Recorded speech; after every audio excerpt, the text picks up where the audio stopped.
It's the 2nd of September 2012, and I thought it's time to give you a little update on the West End allotment. I think I mentioned earlier in a previous video that I thought couch grass would be my biggest problem. In actual fact, it was horseradish, which is this broadleaf stuff here. I've just pulled out my potatoes, and in its place planted, this is a half row of what's called kohlrabi. We'll see if that does anything. I think it's a bit late in the year to be planting it. And then here I've got 2 rows of Savoy cabbage, and I've kind of used the mound of the potatoes to plant them in.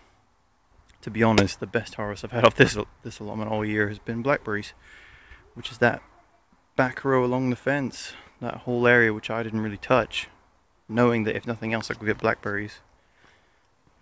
Slugs have just devoured almost everything, so almost none of the beans have germinated from those poles. This middle bit, although it looks quite wild, has got rhubarb in it, which I hope to save this winter and replant, and then I'll cardboard and mulch over that. You can see the poles in the back there. A few of those beans have sprouted.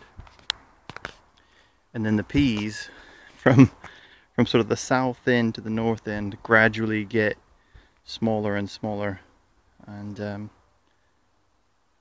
it's been pretty pitiful the whole harvest this year. So I've just about got what I planted in Rudolph's, and that's almost my entire crop of Charlotte potatoes.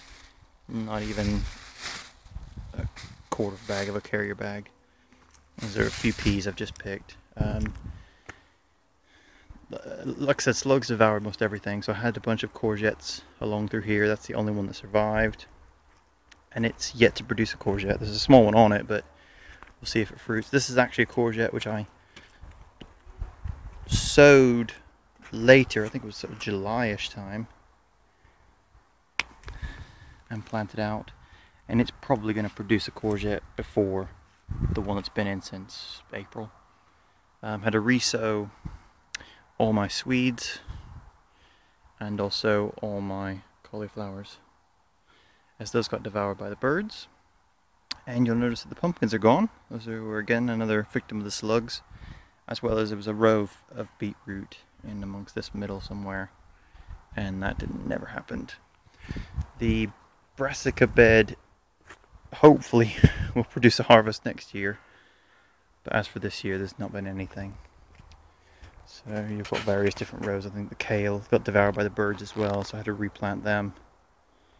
I can't remember how I did. I think I did broccoli, and then cabbage, and then cauliflower, and then cabbage, and then a sort of mixed row really. And then my last row in the back there is purple sprout and broccoli, which I won't harvest till, who knows, May, June next year. So there's a little update. Thanks for watching.